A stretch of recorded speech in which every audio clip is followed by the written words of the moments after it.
Well, good morning, and thanks for joining me for the Firm Foundation podcast. And we have a lot going on, and you might be thinking that office looks a little different. That is very true. So we have a few things to talk about today, and I'll explain to you why I'm in my home office, complete with Velvet Elvis right here. That is an authentic Velvet Elvis, and so it's good to be with you. We've had some hardware issues, and allow me to explain.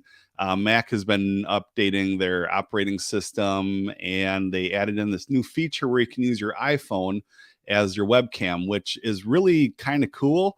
But for purposes like this, I'd rather just use my hardwired Logitech cam. And so we couldn't. There was just no way around it.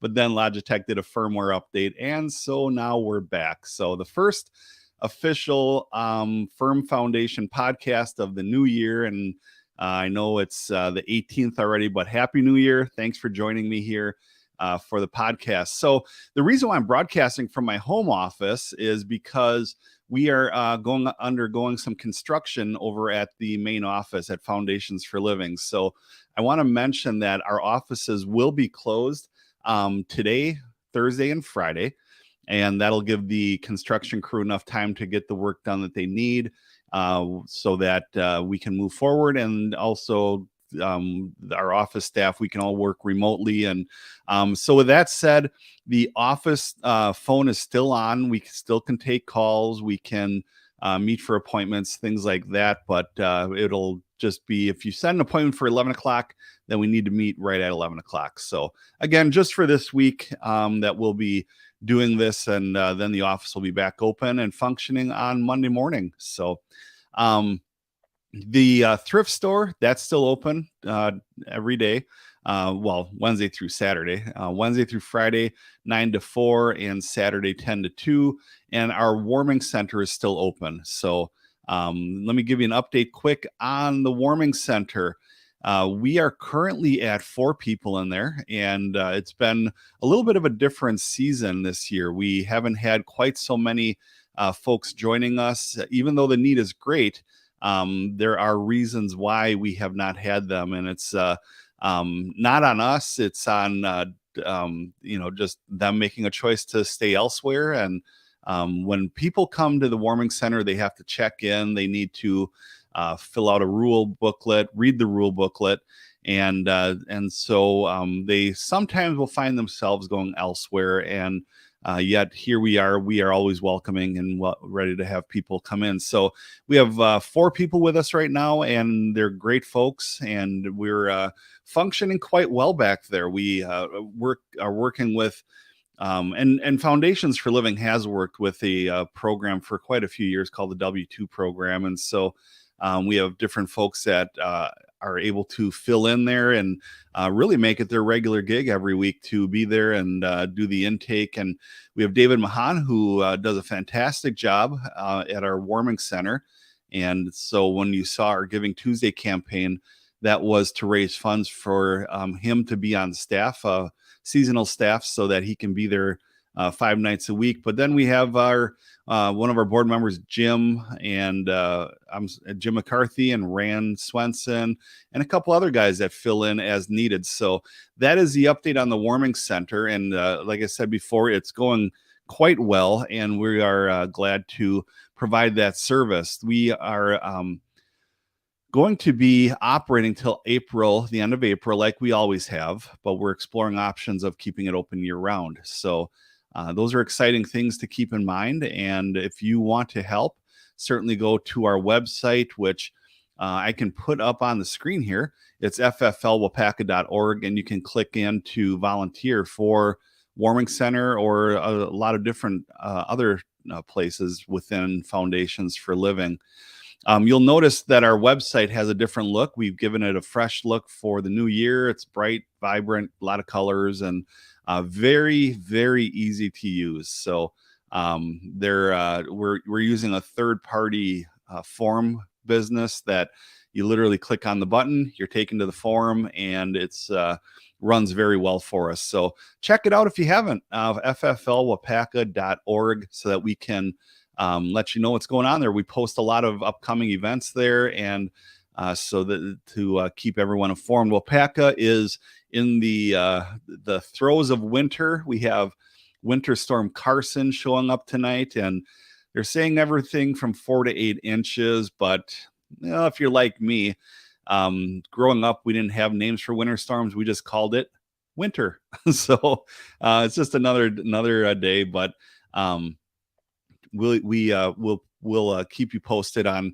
everything that's going on at the center. If you're wondering about thrift store hours, go to the website. If you're wanting to make an appointment, go to the website.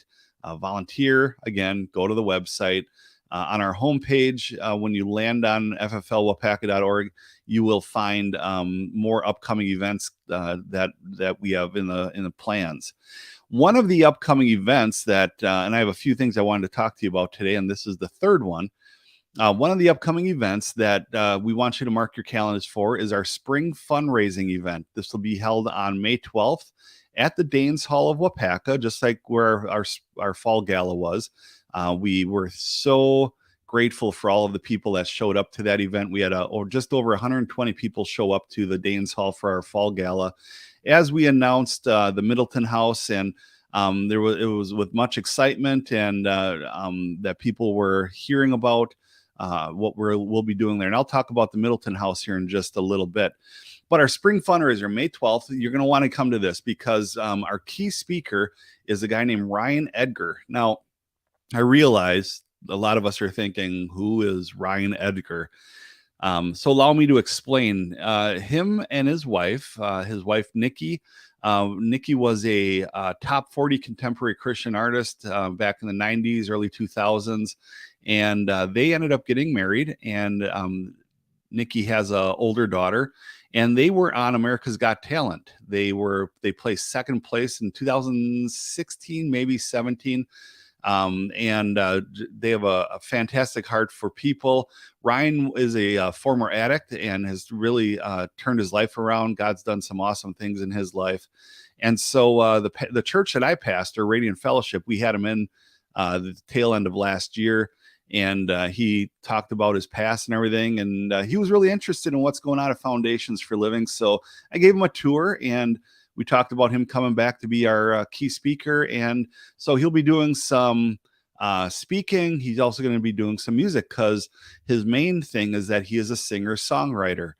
And some of the things that he's done, he's worked with pop artists, everyone from Stevie Wonder and Prince to other people. He has written and penned songs for Christian artist Toby Mac and Chris August and a bunch of other different people. So fantastic guy, awesome story, and really has a heart for places like Foundations for Living. The fundraiser is going to include a program. It's going to include silent auction items. It's going to include live auction items, and there'll be 50-50 raffle. There'll be a coffee and soda pull. So you can win prizes there. So a lot of cool things. We should have the promotional material up within the next few weeks. So be sure to check out our promo for the Sound of Hope fundraiser for Foundations for Living. And it's something that, max capacity at the Danes Hall is 150 people. And we have no doubt that we'll fill that. So when you see that promo hit, be sure to begin ordering your tickets so that you can be a part of that. There are table sponsorship opportunities. So if you run a business or a foundation, or you just want to sponsor a table, there are different sponsorship levels for you to do that.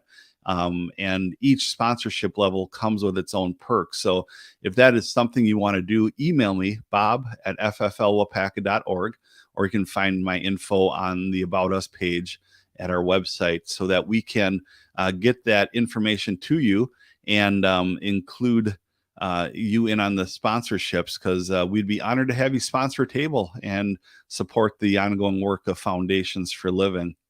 The other thing that's tied me up a little bit regarding coming on the air and doing Affirm Foundations, the main one was the hardware issue, which I explained earlier. Apple is a product that I went to in 2010. I used nothing but Apple, iPhone, Mac Mini, all of that stuff, iPad. but they don't play nice all the time. So we had to do some firmware updates on our regular cams, and that's why we're here. However, I was also working on handwritten thank you notes to all of our donors that have given over this past year. We are so appreciative of them, but you can imagine writing roughly about 270 thank you cards takes a little time. It's it's the moment we dread at Christmas for a lot of us, where we have to sit down and write all of the relatives and everything. And a lot of us have gone to Walgreens photo cards, which are fantastic. We do that for our family, but I can say that for foundations, for people that donate funding and more to our center, I like to write out a handwritten thank you, because you mean the world. You keep us functioning. We're so grateful for that, and we want you to know that, honestly. One of the other things I want to mention is that if you haven't gotten our emails, there's been a staff change. So our assistant director is no longer with us. We parted ways with him, and certainly if you need to get a hold of anybody, myself as the executive director, Val Smith, our office manager, Jill Amos Polifka, she's our caseworker and program manager. We're all available should you need to be able to get a hold of us. One of the questions that's asked is, are we still offering recovery coaching? And the answer is yes. Again, go to our website. I'm going to push that website a lot because I put a lot of time into making that. So just flatter me and go to the website.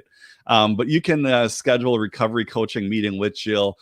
We have a couple other people that went through recovery coaching training, and they would be certainly happy to meet with you as well.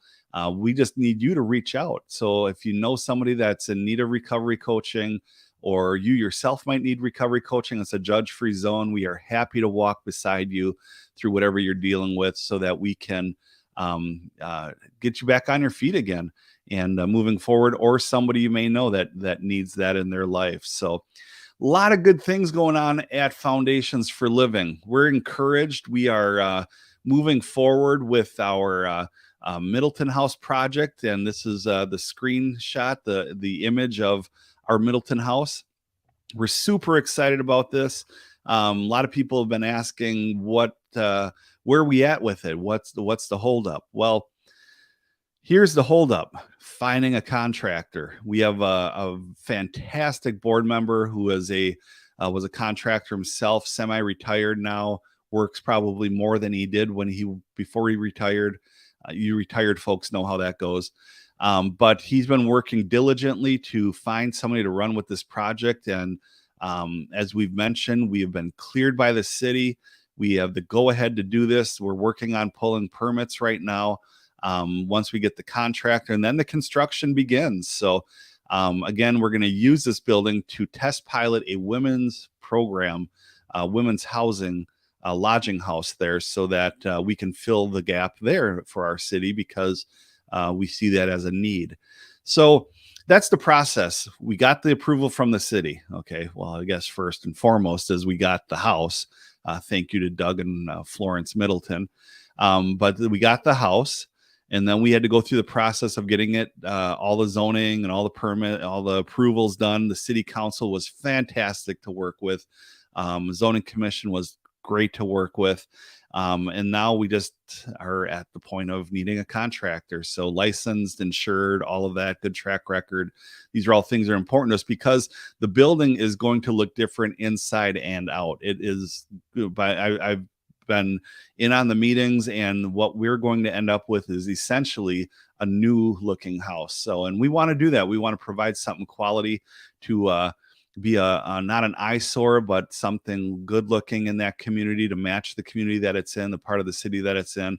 And we want to be able to offer the best programming that we can. So many good things going on, and I'm encouraging you to be a part. If you want to volunteer, again, our website, you can volunteer there.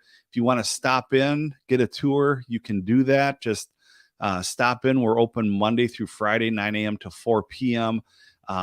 It's as easy as that. Just stop in, say, hey, I'd love to know more about this place. Can I get a tour?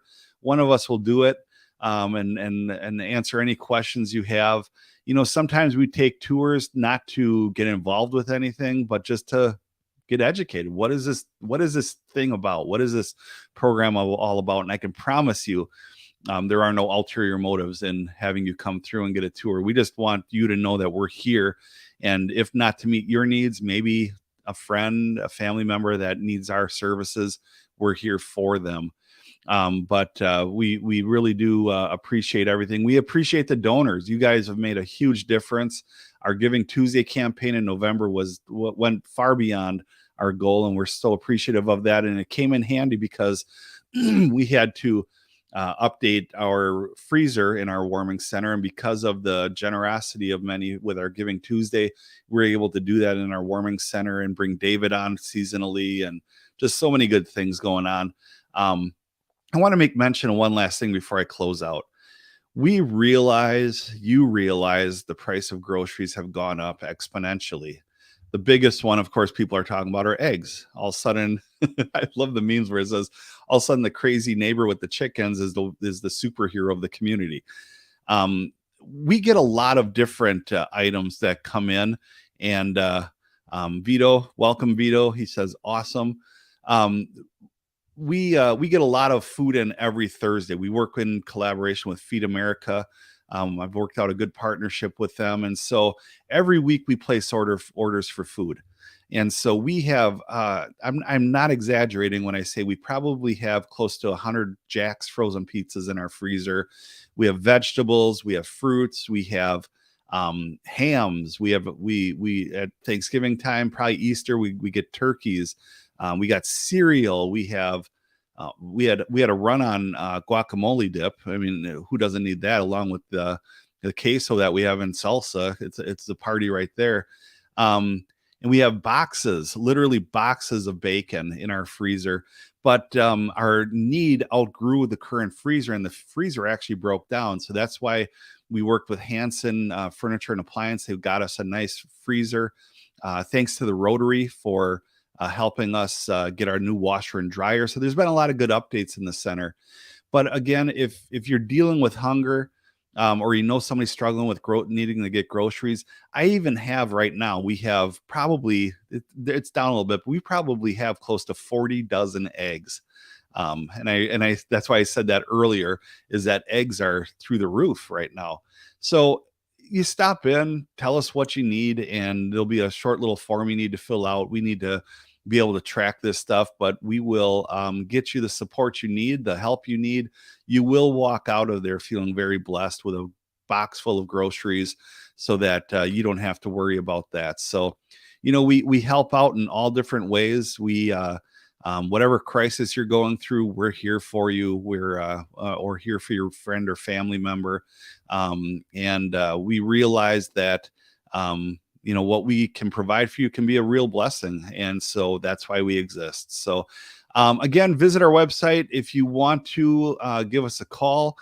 Here's our number, and we'll be able to answer any questions you have. If you want to stop in for a visit, there's our address. We're right on Churchill Street. Get educated on what we do.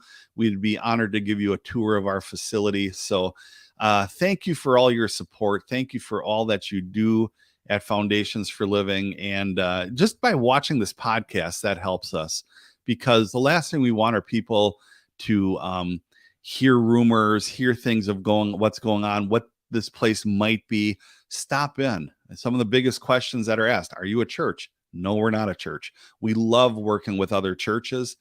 We love working with other nonprofits, but we are not a church. We're a faith-based nonprofit that's here to serve our community. So thanks for taking the time to watch this. We really appreciate you and the time you took to spend with me. Have a great day.